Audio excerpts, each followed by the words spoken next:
Thank you for appearing in the movie Tuning In. There was also... Well, I did not appear. The channel's body appeared in it. Thank you for that clarification. There was also another channeler in the movie who claims to channel an extraterrestrial consciousness. And I've heard some audio from them that within the next 15 years, we will cease to have any currency and that we will no longer have a monetary system. I'm just curious to know your perspective on this. As we read the collective energy now, sometime between your year of 2015 and 2033, you will begin to lay down the basis for the removal or shift or change of the monetary or economic system as it exists now, but that does not mean there will not still be some form of symbolic exchange in that time. So it may not manifest right away, but the foundation of it will begin to be laid in that time. Okay, thank you. That's how we would interpret it by reading the collective energy. Thank you. Thank you. I've heard that there are currently many beings throughout the universe observing and watching us at this time. Yes. I'm just curious as to how they are observing us. Are they seeing through our eyes? Do they just simply have an aerial view? Are they among us and they're just invisible? Or do they observe us like they're watching reality TV? All of the above and more. Thank you. Depends on the being and from where they are observing. Thank you. Excellent. Remember, some beings observe by actually being among you in the sense of having lives, choosing lives among you. In that sense, you could say, I'm observing you that way, because the channel is my past life, or one of them, in your civilization. Thank you. So that's an observation. Other beings may be using ships, other beings may simply be using their consciousness, other beings may be doing this through different dimensional doorways and gates. There are as many ways of observing things as there are kinds of consciousnesses and beings. Does that help? Yes, thank you. Thank you. We'll be watching you. This person asks, since I'm creating my own reality, I would like to know exactly how I can use feedback from other people to enhance my reality. How can I take advantage of any negativity from other people in a practical way? By considering it to be an offer or a suggestion of an optional way to view yourself, and taking the advice simply as advice, to take the opportunity to see whether or not you are still on track with yourself, or whether they are reminding you that some correction, some course correction may be necessary. But once you have made the determination as to whether or not you are in alignment or out of alignment based on their suggestion, you can thank them for the suggestion and decide to do whatever it is you prefer to do.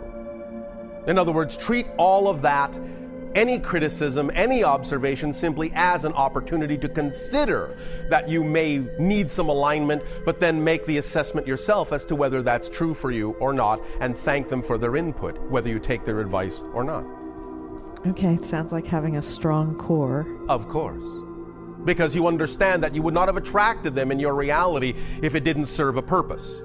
So whether it serves the purpose of reminding you that you may not be paying attention to something you need to pay attention to, or whether you've attracted them in your reality to reassure yourself that in fact what they're suggesting has nothing to do with you and that you are steadfast in your assurance of what is your preference, either way, you have still attracted them for a reason. So to use them in that positive light, you will get the best out of it, the most out of it.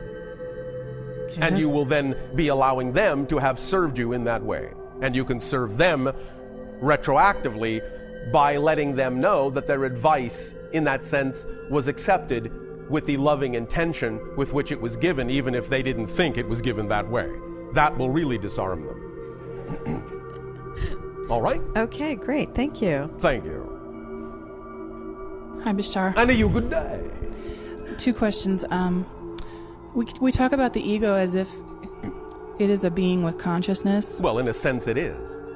Because your personality construct, to some degree, functions somewhat autonomously once it is created. That's why you can actually negotiate with it in some ways as if it were separate, even though it's not. Did that make sense? Well, I just wonder, how does something go from... I guess the even bigger question is the difference between energy and consciousness is a sort of, maybe paradoxical to me as the wave and the particle. Yes. So how does something go from not being to being a being with consciousness? You see All what I right, mean? let's use an analogy that we often use, and that is the film or movie analogy that exists on your planet. When you are watching a movie, you believe that the characters on the screen, in a sense, have consciousness, because in a sense, an actor has given them a voice. But if you actually stop a moment and think about it, you're relating to nothing but a bunch of light. You're relating to an illusion. It's causing you to allow yourself to feel emotions, to think new thoughts, to respond in many ways to what you're seeing on the screen. But what you're seeing is actually not the living actor, nor even a real character. So the idea is similar. You have created a context, a character in context in the ego. You have used consciousness and energy and molded it into a certain pattern in such a way as it actually can be dealt with in an illusionary manner, as if it had its own autonomous reality. Make sense? This is for the purpose of creating reflectivity. Make sense? Yes, no, maybe? Well, it does, except, when it turns into a monster. Yes. Well, some of you like going to horror movies. Well, that is a continued part of this question is sometimes I feel extremely angry that Yes. somewhere, someplace, some part of me decided it was acceptable to put me in an experience of distress. Yes.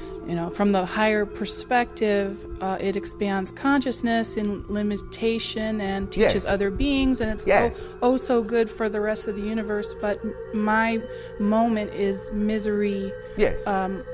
horror, fear, Yes. anger. Yes. And And so... I get angry that I've been put in Yes. that position, and I Well, want to know the who put me there. anger in that sense is actually the recognition that you put yourself in that position. The anger is from the fact that you're not taking yourself out of it. Because you were not put in the position, you chose it. The anger comes from not being willing to choose something else. So you can use the anger to find out what the belief is that you have bought into that makes you feel like you should not choose something other than those negative experiences. That's what the anger comes from. You're angry at yourself for not choosing something different, and you can't figure out why you're not choosing something different because you're not in touch with the belief system that makes it seem all right to continue in the way that you have chosen in the first place. Make sense? Well, if myself knew that I could get lost Yes. and knew that I might have these terrible experiences and decided to do it anyway, Yes. that, But you see, that from seems that to me like a lack of love. perspective, but from that perspective, it's not terrible. The idea is, it understood that you were going to explore certain themes. It didn't in any way, shape, or form insist that you had to experience them in a negative way. That just recognized that that might happen, because anytime you walk into a haunted house, things might jump out at you and you might get momentarily scared. At the same time, if you look behind the illusion and understand that they're just special effects, you don't have to be scared. So the higher self knows that you have the capacity to treat these things as illusions and special effects and not have to choose to be scared, even though it knows originally that you could choose to be scared because you walked into a place that has things that can scare you. But the choice is yours as to how you experience the theme. It's not like any part of yourself forced yourself to have to experience negative or scary things. It's showing you that you have the power to transform these things, to see through the illusion. And you're only angry because you haven't done it yet. Does that make sense? Well, yeah, I guess it's sometimes hard to understand the layers of the self. Yes, but that's all right. The point is to not be angry at yourself for not understanding. That's the first step. And then you give yourself a break and say, it's all right that I don't understand. The paradox is, it has to be all right for you to be angry. It has to be all right for you to not understand in order to actually let go of the anger and to understand. But you're not all right with that. And so what you're doing is you're devaluing an experience. You're devaluing the idea of dark side as a valid experience. And by devaluing it, You're attempting to push it away, and by attempting to push it away, you recognize it becomes a spring that has nowhere to go except to bounce back, stronger and stronger and stronger. So the idea is you have to accept that negative experiences are part and parcel of at least what's possible, and that they are valid as choices. When you validate that the dark side is a valid choice, then you don't have to choose it. The only reason you're having a tough time getting away from it is because you will not accept that polarity is part of existence. Make sense? How do I get to the point where I do accept it? The idea, again, is to recognize that without the dark side, you wouldn't know the light. So the darkness gives you the opportunity to actually see what you prefer. Okay. So you have to validate it as having a reason for existing and not judge it to have no place in reality. You contain dark and light. You contain positive and negative. You contain polarity. You always will. Therefore, you have to accept that part of you is dark and will always be. But you don't have to choose an experience from that side. But the only way to choose an experience only from the positive side is to validate that it's all right if you decide to choose one from the negative side. Once it becomes all right, once the negative side becomes an equally valid choice, then you don't have to choose it. There's no charge on it. There's no onus on it. You're not running away from it. You're letting it live there, but you're not experiencing the effect because you let it be a valid choice. And thus you remove all power from it. You just turn it into a neutral choice. That's all. That's great. Thank you. Thank you. I did your spiral exercise, Yes. the gazing tool, Yes. for a few months. I don't know if I did it properly, but I did have it. Did you do it your way the best you could? Yes. You did it properly.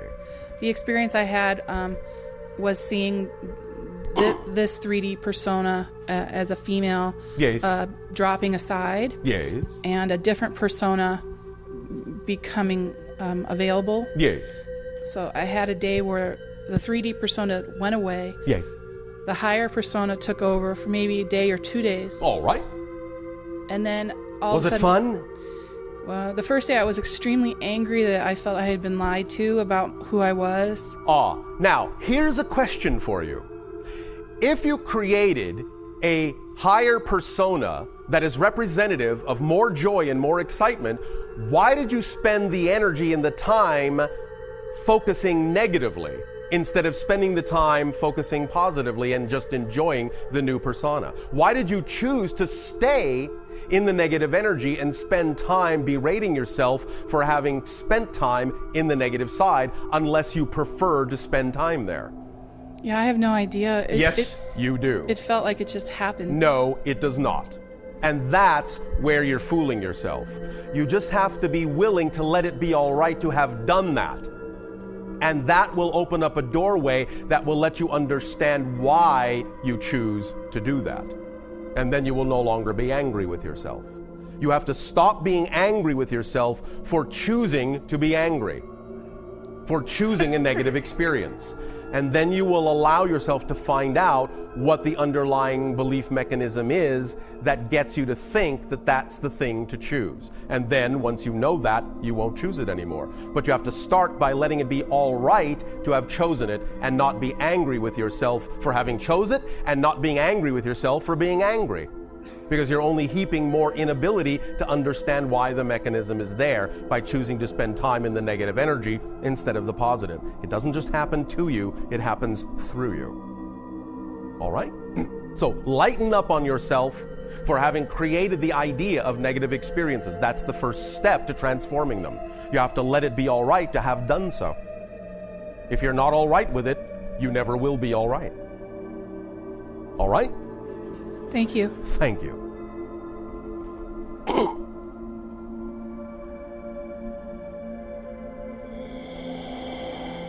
Hello, Bashar. And to you, good day. I'm very grateful to be able to interact with you today. We thank you for the co-creation of the interaction. And I wanted to take the opportunity to, because I've been seeing you since I was a child, Yes. to let you know that although, I'm sure you know on some level, but that although I haven't always been in the awareness state, maybe to accept all the information you are giving me, that... Well, All you need to accept is all the information you wish to accept. Okay. Well, then let me say that through recording equipment and being able to play these things back, I've been able to understand on a deeper level, and I appreciate that. Oh, well, we thank you, and we appreciate your willingness to do that for yourself. Okay, thank you. Because that makes all the difference in the world. Yes. Literally. Thank you. So I wanted to ask you Yes. a question about frequency Frequency and vibration. and vibration.